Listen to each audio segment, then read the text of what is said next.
Welcome to NFT Nation, the most relatable and reliable NFT and crypto podcast in the nation. I'm your host, Michael Wheeler, here with my co-host, Alex Ferguson. What's going on, guys? And in today's episode, we will be interviewing crypto and stock influencer Arsh, aka Finance Arsh on Instagram. So before we start, we'd just like to say that everything mentioned in this podcast are the personal opinions of the host and not meant to be taken as any financial advice at any way. So let's just get straight into the interview. Before we start with all the crypto and kind of NFT and finance topics, Arsh, would you like to explain to the audience a little about yourself and your background on how you got to where you are today? Yeah, happy to do that. So I kind of started off in high school. I was really interested in stocks. One of my classes, in our business class, we were tasked with trading stocks to see who can make the most money. And from there, that kind of piqued my interest. And then just kind of started to look around and see, okay, who has the most wealth in the world? And one thing I saw a key theme was, we have entrepreneurs, we have investors, we have risk takers. Those are kind of the people who I saw who were really able to live a different life, and that at a very young age inspired me to pursue knowledge of that path and kind of see how I could better myself. My background, coming from both my parents are immigrants. They're from India, so that really inspired my hustle. They worked really hard just to put food on the table and put a roof over our heads, and having the opportunity that they didn't have, I really wanted to take advantage of it. And I found that improving my financial literacy would help me not only just help them live a better life, but going forward could change the trajectory of our family. So that was a really big influence at a young age. And then from there, I kind of played around with stocks a little bit and realized that for me, at least, I wasn't getting the kind of gains I was looking for. And then crypto came along and I was like, okay, let me check this out. And early on, after maybe the first few investments, I realized quickly how much money you could make in crypto and how it was a very different experience than stocks. So that really led me down this path. And from crypto, the next kind of, new thing that comes up is NFTs. And here I am fiddling with the NFT market and kind of playing around with that. So yeah, that's kind of my background. Yeah, I mean, that's awesome to hear. It's nice to see that you're a relatable, you're kind of more relatable to everyone, just like Alex and I, especially in the crypto market and kind of in the entire finance market. You obviously have you have roots that aren't filled with wealth and filled with money. That's always just good to see, especially someone that it hasn't been born rich and they're trying to work their way up, if that makes sense. Then that's kind of what the entire podcast is here to do. So it's always good to hear on that. Yeah, for sure. So kind of my first question, at what time did you decide to start investing? Did you was it directly out of school, or was it kind of instantaneous, I guess? Well, so I wanted to start investing, I guess, fairly early, probably when I was 17, 18. But the biggest problem when you're really young is you don't have money. So yeah. So figuring that out was kind of the next thing. It's okay, I need money to start investing. So kind of figuring out a career path that would lead me to at least have a decent income so that I could start investing was kind of how I was what I was thinking while I was in high school, and I was kind of starting on this journey. So from high school, it was kind of picking a pretty practical program. I got a business degree, and kind of from there taking whatever money I was able to make, and I did make a couple investments, though they were very poor, and I'll be honest, but your first ones are usually not your best. Yeah. And that's okay, but I'm glad I took the dive because what I learned, even just making a brokerage account, even just kind of starting to read about stocks and whatnot, that kind of put me on the path that took me to where I am today. So very glad that I did that, and I'm glad where that it's taking me. So I feel that was my first steps, and I just stuck with it, and you can go pretty far if you just stick with something. Yeah, that's a great point, actually. Yeah, kind of on what Alex said about how you got started into investing, or when you started. Do you care to tell the audience what exactly was the first thing you ever invested in? I'm trying to remember exactly what it was. I remember it was a stock that was, I know it fell off. So I think it was a penny stock or something that just completely blew up like a year later, and like my investment just went to zero. So it was pretty bad. And then another thing was like a mineral company that had like lithium, but this was like 7 years ago or something. So like lithium wasn't cool then. It is now. So Yeah. You know, if I kind of held on to it for 7 years, maybe I would have seen some profit, but I did not have the patience to do that at the time.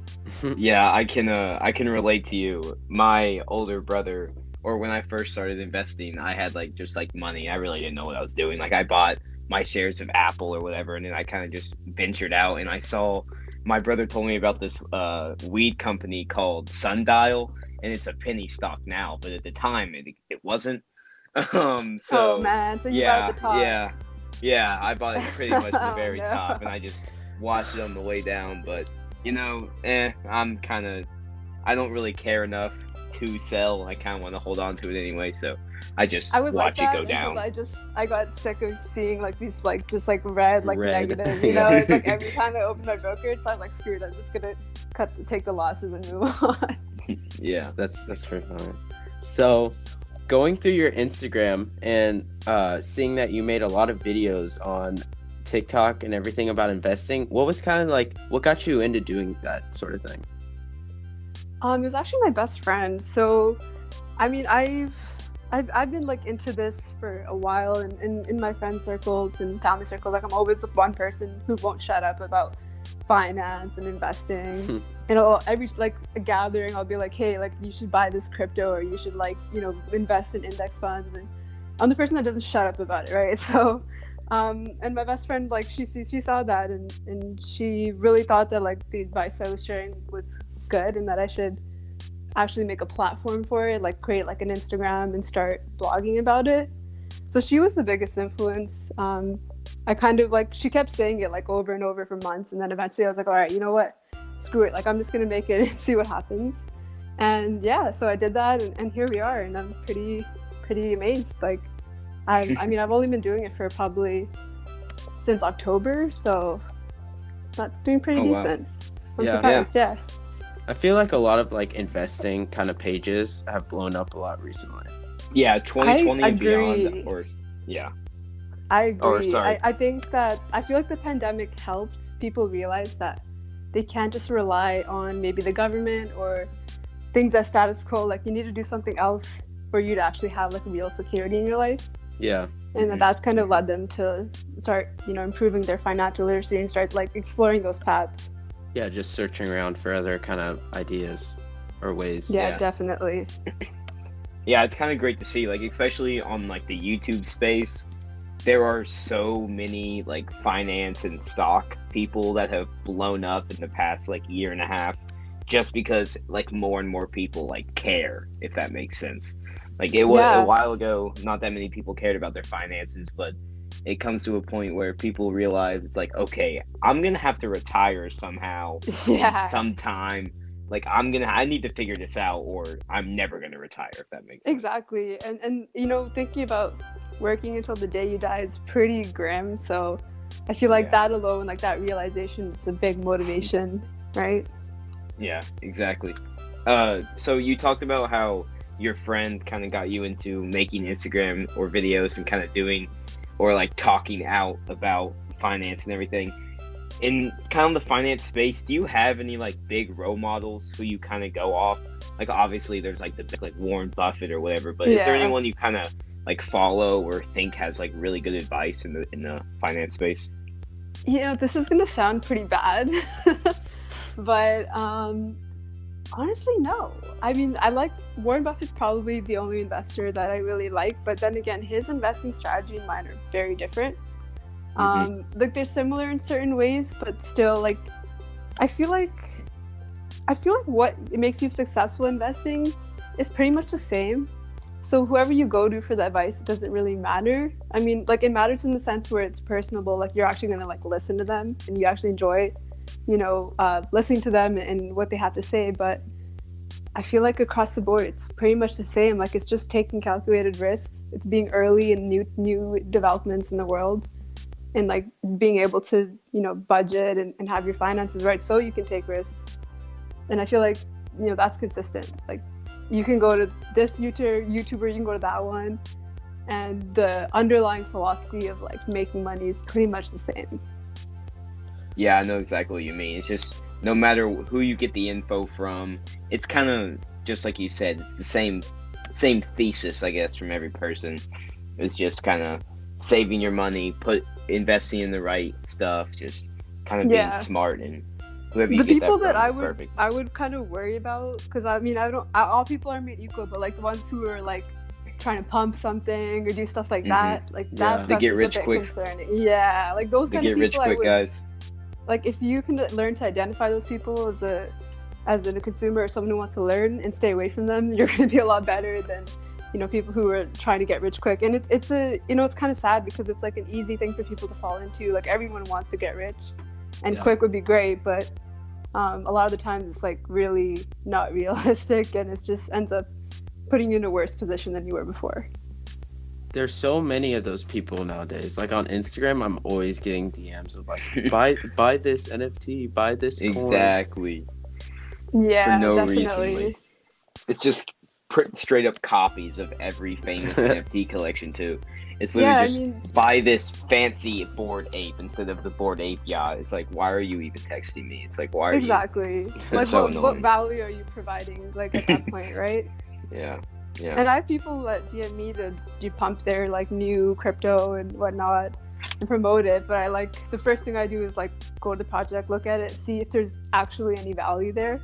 And if it's not, it's kind of just like a pump and dump thing. It's like, no way. Like, I don't know. I'm a person of integrity. Like I can't imagine pumping some scam coin and just, ripping a bunch of people off. That would just break my heart. Yeah. So moving on to more of the crypto kind of side of things, what was the first crypto you invested in? The first one was Bitcoin. Yeah. It was like 5 years ago. Oh wow. I wouldn't have a lot of money, but I had my coins, and this is terrible, on Cryptopia, which got hacked. So they're going through liquidation right now, and so any coins that I have been like locked for like 4 years. Yeah, but crypto was the Wild West like 4 years ago. It still is. Yeah, it was way more like the Wild West. I've seen a lot of like people like their whole portfolios getting stolen a lot now recently. You have to be so careful. Like now I have like my coins on a Ledger Nano, like cold wallet, as secure as possible, because I've learned my lesson. A part of me is glad I learned it early on, but it kind of hurts. And then I also more. made some bad decisions, like I made money off Bitcoin, and then I just kind of put it into a bunch of like smaller shit coins. And that was doing okay for a while until like Bitcoin tanked, and then all the altcoins just like blew up. Yeah. Yeah, lots of risk taking earlier on, but that's okay. I was like 20, it's a time to do that kind of stuff. Yeah, the best time to make huge mistakes like that is when you're young, so you don't have to. So it's not as important in your future. Exactly. Obviously, no one's happy with losing money in the market, but just go ahead. Yeah, if you make like good investments, you'll make up for those losses no problem too, right? So it's just kind of like learning, like you said, learning from your mistakes and then moving forward. Yeah, so as you just mentioned, you bought Bitcoin. That was like your first crypto ever. What's your like opinion on Bitcoin? Do you believe it's just digital gold? Do you believe there's more value than that to it? Like, what's your kind of thesis on Bitcoin? It has the first mover advantage, right? Like it was the first crypto. It has the longest history. Its creators are anonymous. There are a lot of things that make Bitcoin unique from other crypto. In terms of relevancy, I feel like because it was the first mover, because its market cap is the largest, it's going to be around to stay. In terms of like the technology side of it, I feel like it's the first one. That also means it's not the most advanced. Yeah, I know exactly what you mean. Like proof of work versus proof of stake. I feel like I think that as time goes along, there's going to be better iterations on how we use energy and how the blockchain works. But I do think Bitcoin's still going to be around for a while, just because biggest market cap, it's the first mover, most well-known, and that's kind of hard to shake. Yeah, it's hard to, I guess, break old habits, if that makes sense. It's kind of weird to see that cryptocurrency is so new, but Bitcoin is seen as outdated. It's kind of funny to That think is about pretty it funny. that That's way. interesting. But you know what was crazy is like how Solana, out of nowhere, it's like up in like such a huge market cap, and now it's like kind of like starting to compete with Ethereum, which is to me like that just shows you the space can change very quickly. So like what you know today really may be different a year from now. Exactly. So this is kind of like completely separate. Do you stake any of your crypto? Yes, I'm a big fan of staking. Yeah, I know Michael is as well. I haven't really staked any of mine, but I know Michael likes to stake a lot of his. Yeah, especially because me and Arch may have the same viewpoint on this, but personally, all the coins I've bought, I'm obviously bullish on, so I'm not looking to sell even if they do go down. So I'm like, why not make a tiny bit of passive income while I can? Yeah, exactly. That's my view too. Because if you're going to be holding them in your wallet anyways, and you know you're not going to sell them, you might as well make some extra interest by staking them. It's kind of like a no-brainer to me, at least. That's my view on it too. But yeah, I'm staking Cardano right now and Solana. My goal is to pick up some Polkadot and stake that as well. But those are kind of my two main staking coins right now. Yeah, that's what I've seen. The majority of people that do stake Solana and Cardano, not only because they obviously have a big market cap, they're in the top 10, but so many wallets make it so easy to stake crypto now. It's like almost a no-brainer. It's like, just why not? Definitely, and their staking returns they're pretty competitive too.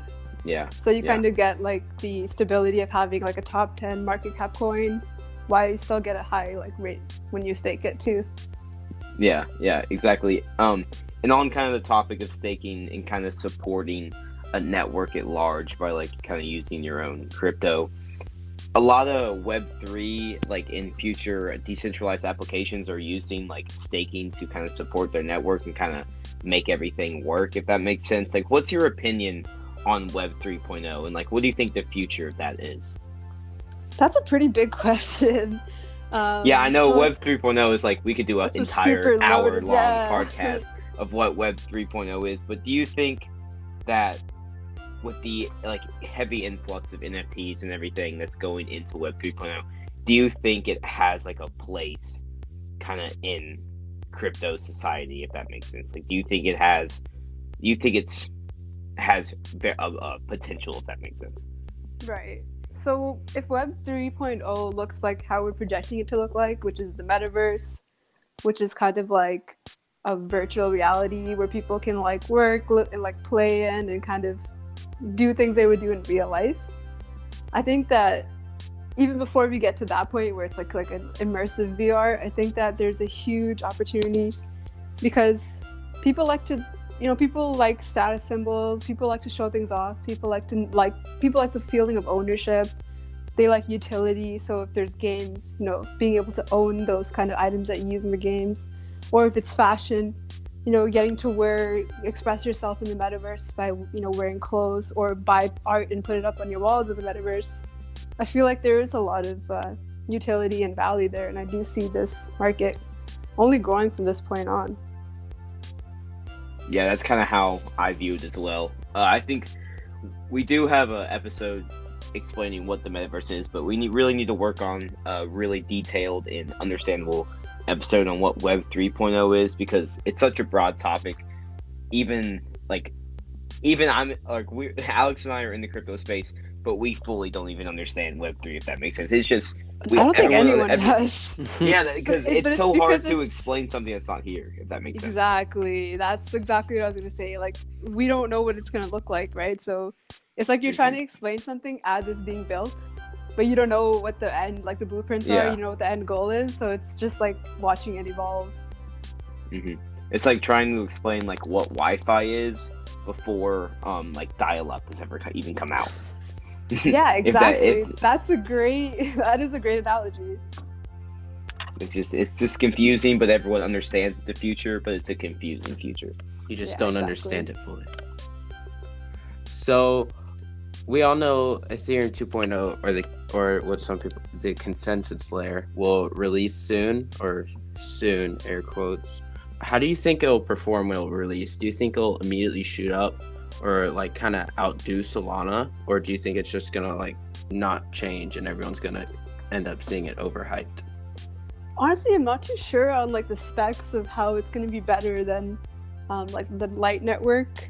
If you can kind of like, I haven't even heard too much about those specs, so if you guys can kind of help me out.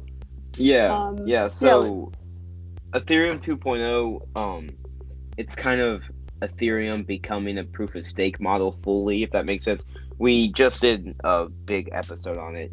It was pretty long because it's a complicated issue. But if I have to give it like a one sentence definition, Ethereum 2.0 or the consensus layer is what they're calling it now, is pretty much where they're updating the blockchain of Ethereum and they're going to shard the blockchain, which will spread the blockchain into many shards, which will make obviously transactions faster. But also they want a proof of stake model to pretty much get rid of miners, which I think is a move in the right direction because proof of work at this point is so outdated in the crypto space. honestly, my number one question with any improvements in Ethereum is how is this going to affect the gas fees, right? 'Cause Exactly, that's what everyone's asking. that's the biggest But- thing. They're because awful. Yeah, they are the worst. Like I personally try to avoid using Ethereum at all costs because I look away from Ethereum. I try and look at other like Polygon or any other kind of coin because it's just ridiculously expensive.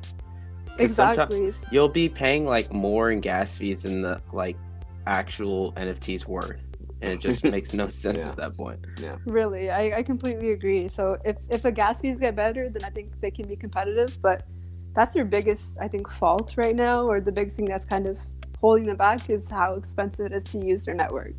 Yeah, it's not very user friendly right now either, just because of that gas fee.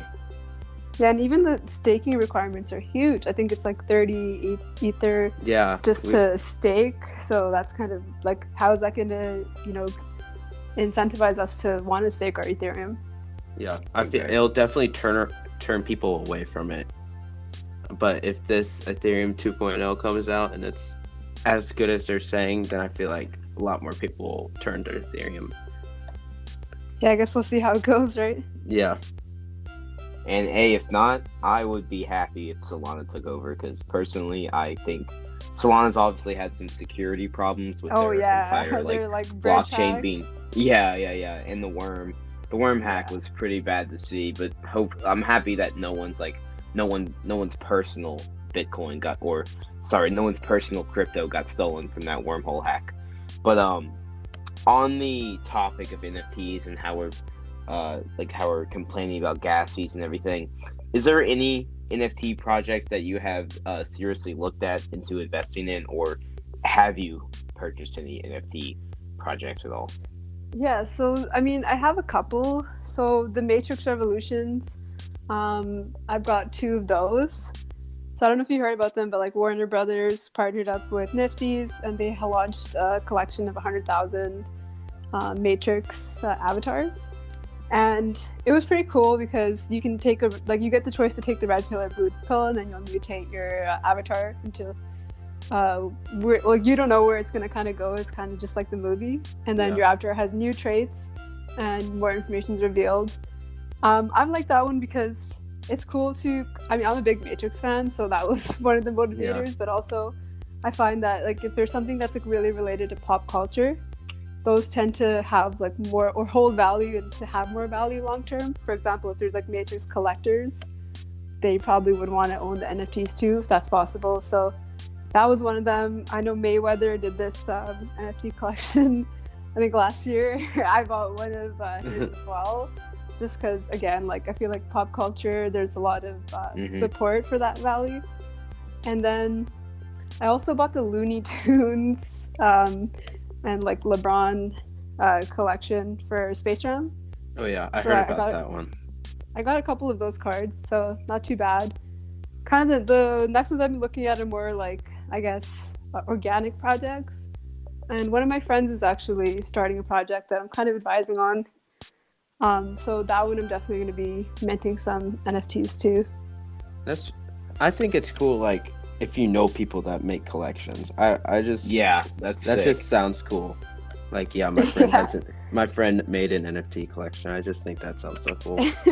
Yeah, I think it's a flex for like our generation at least. Yeah, my friend makes pictures. Yeah, I know a guy. It's a flex.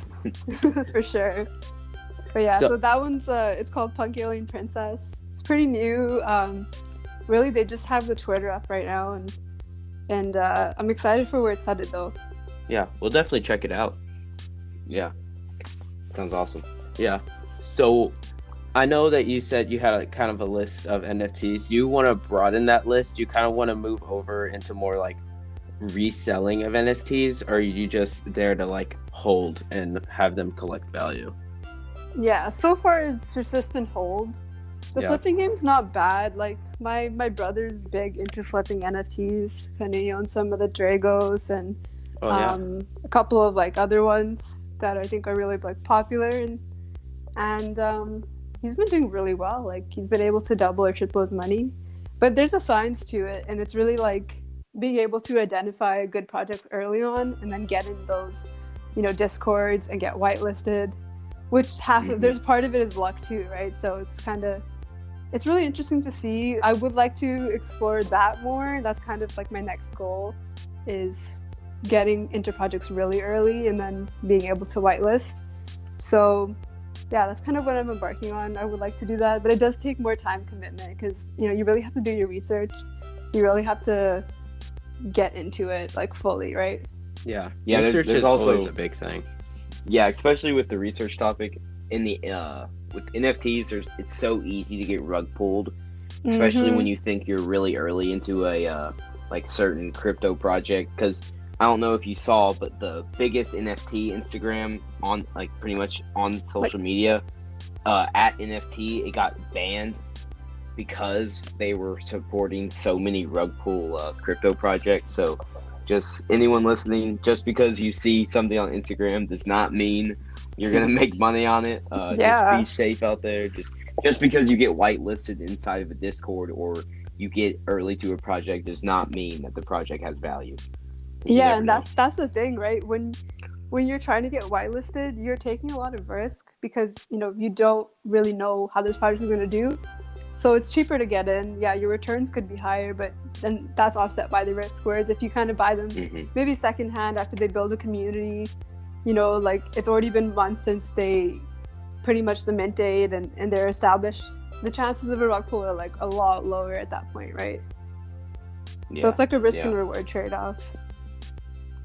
Yeah, it's kind of it's similar to like buying really, really, really small altcoins at like 1/1000th of a penny, and just like, oh well, I'm early. I have no idea if this is gonna do anything. Exactly. All I know is I'm early. So let's see. Exactly. So kind of you talked about how you're obviously bullish on crypto. All of us are here, but what do you think your predictions for the crypto market is this year? Do you think we're entering a bear market? Do you think we're still in the bull market? Kind of what's your sentiment on the crypto market That's a good question. Honestly, from like being invested in it for like 5 years, what I've learned is there's absolutely no way to predict what will happen with any amount of accuracy, because like last year, like we kind of thought we were heading into a bear market, and next thing you know, it like turned around and it like doubled and new all-time highs, and you're like, what the hell did just happen in a few months, right? So honestly, like I cannot say. I don't try to predict it. I just make moves accordingly. Like if it's down like it is now, I'm trying to buy more, and when it's up, maybe I'll take a little bit of profit, but I'm invested in it at all times. So yeah. So for the future of kind of Ethereum and Bitcoin, do you see Ethereum ever like flipping Bitcoin? You ever see it getting as high or higher? Honestly, I don't. but it's more related to their gas fees. Yeah. Obviously, like the smart contracts is a big functionality, which I feel like is part of the reason why they're even where they are right now. But until they address the gas fees issue, I don't see that happening. But they've been neck and neck before, right? In terms of market cap. So it's hard to say. It depends on if, I guess, people think Bitcoin becomes outdated or not. And I don't know if Bitcoin has any plans to update themselves and kind of stay competitive.